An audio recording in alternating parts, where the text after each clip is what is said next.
If you're an immigrant working corporate America, here's some tips you need to know. Number one, American culture is very sensitive. This is why you often hear things like, I see your point, but, and then someone proceeds to say a point that's completely different from what was just said. Or, that's a good idea, and then someone gives a completely different idea. Or I hear what you're saying, but here's my version of the events, which is totally different from what you just said. It's a way to disagree with people, but do it in a sensitive way so nobody gets offended. And you're gonna wanna do that too. So anytime you hear something you disagree with, you wanna say, that's a good idea, or that's a good point, or I hear what you're saying, and then deliver a message that's completely different from what you just heard. Number two, if you're gonna give a story about your personal life, you wanna err on the side of that story being positive versus negative.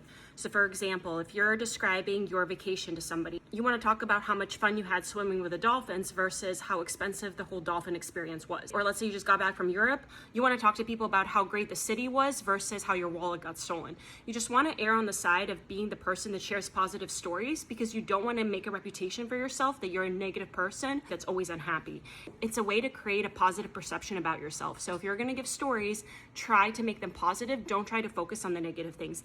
Number three, don't expect anybody to celebrate your birthdays. So I know in a lot of other cultures, if it's your birthday, you come in and maybe your cubicle is decorated, or you come in and there's a card that everybody signs around the office wishing you a happy birthday. That tends not to happen in American culture.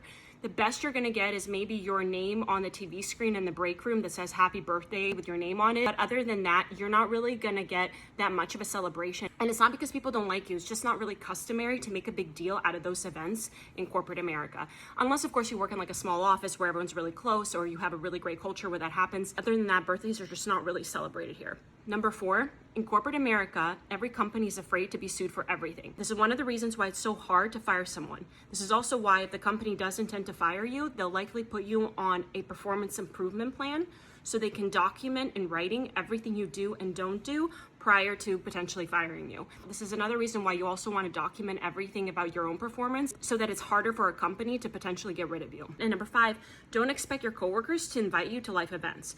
For example, in other countries, if you are close with your coworkers, most likely they're going to invite you to their wedding or to their birthday or to other celebrations that they have.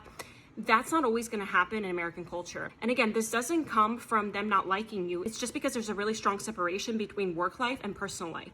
So even though you may get along with them around the office, that doesn't necessarily mean they're your friends and they're going to invite you to their life events. Now, of course, there's exceptions. You could be really close with someone and they could invite you, and maybe that's how you actually know they are your close friend outside of work. But more likely than not, no one's going to invite you to any events, and that's just normal here. So those are my 5 for the day. If you have any questions, let me know, and hope you all have a really good day today.